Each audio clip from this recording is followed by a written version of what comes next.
The Breakdown. The Brightest Days mixtape by Origami Angel.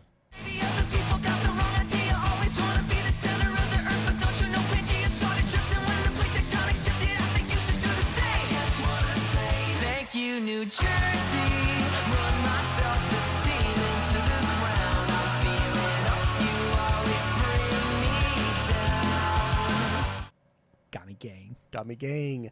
This is the Washington, D.C. duo's third studio album, released June 16th via Counterintuitive Records. The Brightest Days consists of 8 tracks, clocks in at a clean 22 minutes, and, of course, is the much-anticipated follow-up to 2021's double album, Gami Gang, which we name-dropped earlier. They technically had a couple of EPs drop last year, one that was very acoustic-leaning, and another that was exploring the heavier side of this band. On paper is what I read about those 2 EPs, but I never actually had a chance to check them out. I didn't check them out. I didn't realize they even dropped. This is a bad case of just like completely missing. With that in mind, though, I think that energy, I think we capture like on this mixtape as well. What do you mean? Like, I think it's sort of like a cool mixture of. I understand. Okay, seeing all ends of the spectrum when it comes to this band.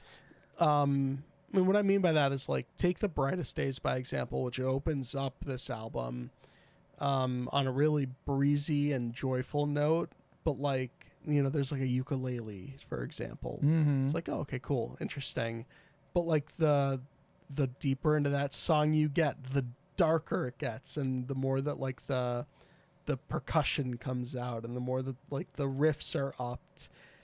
I don't know if this is a case of me just like diving into an corner of the scene that maybe I was a little less familiar with in the past, but I feel like I've had a lot of this like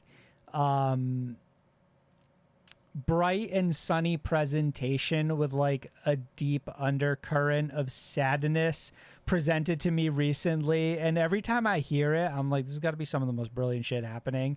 Like I think immediately back to something like Hot Mulligan from earlier this year.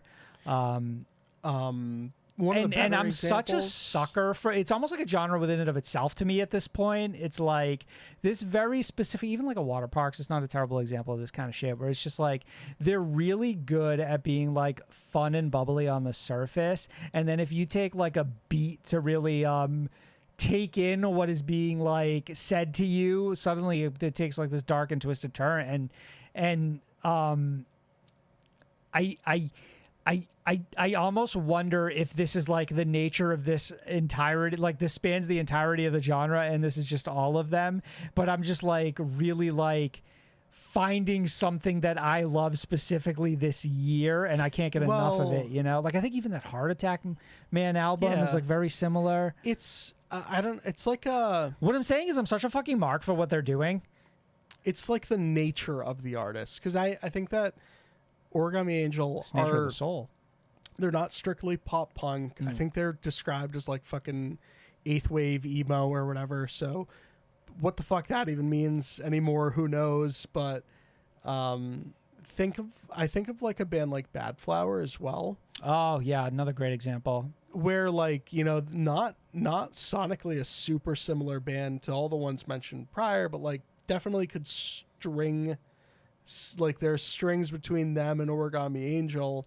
Maybe part of it is that so much that I take in it often comes from a little bit more of like the radio rock world. And I think often that the writing there is simplified intentionally to meet a broad audience. So when I go into these little corners of the scene, I'm like just really like wowed by the cleverness, you know what I mean? I'm like someone who's watched nothing but Disney movies, and then like somebody introduces me to like what other studio, and then I'm suddenly like my mind's been open to this like like a whole other world of Rugrats animated films. Yeah, the writing here is lyrically it's super sharp. Yeah, no, it's fucking incredibly sharp. But it's sharp melodically and like instrumentally as well. Did you get a feeling for kind of like what the overall concept of this record was or what they were trying to like present to you. For me, so here was kind of like my takeaway. I thought like the idea behind the album, my interpretation of it is that it was sort of meant to like mimic the feeling of Summer Vacation, in a way that like it feels jam-packed with emotion, and there's like a whole lifetime feels like it happens in a summer, and that same sense, it's over in the blink of an eye, and there's this like this never-ending sense of like anxiety with something like Summer Vacation, where you always feel like the end is creeping up. This one does have, but you're like also having like the most fun of your life. There is like an impending doom sort of undertone. Right. I don't know how intentional it is, but like, no, totally. Like this album is like, to summarize it in words, it's like it's joy and it's summertime, but at the same time, it's also like bitterness or like bittersweet. Can you summarize it using like animal noises as opposed to words? No. I don't know. It's definitely one of those records though where like bubbly on the surface for sure. Pay attention to those lyrics and suddenly, and that's where like the Bad Flower comparison comes in, and specifically with the song My PG County Summer, which is the runaway fucking, and it was a single banger off of from this. rap. Like holy shit. Yeah, a single off of this one. Fucking quirky song about Christian protesters. It was sorta. So obviously this band is like Washington D.C. based. Mm-hmm. So I think it's definitely a political song in the sense where it's like, Oh, you're saying that they're sort of in like the hub for this style of thing, this where is it's very like, much like a January 6th type of.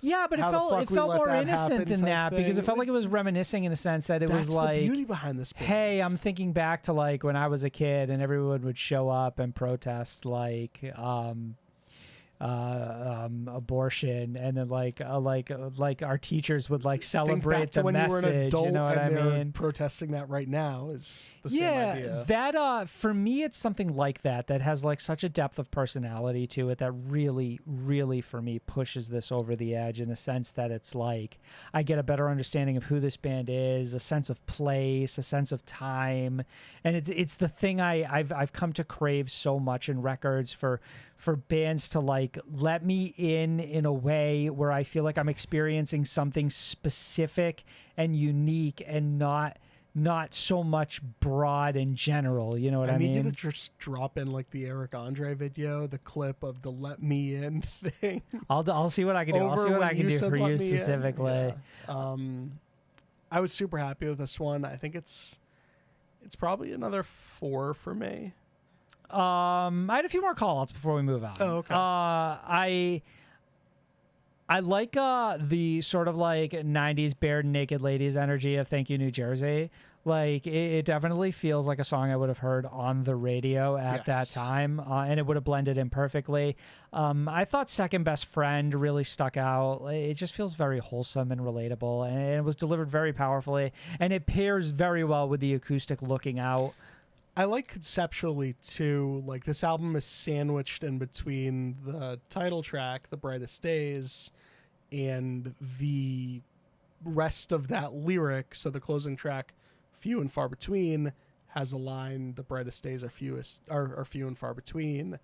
And I just love like just the narrative of the storytelling there as well. Yeah, it's just like this feels like a very complete picture in that sense, where it's a very well thought out idea, and the presentation is very well considered in just about every aspect of it.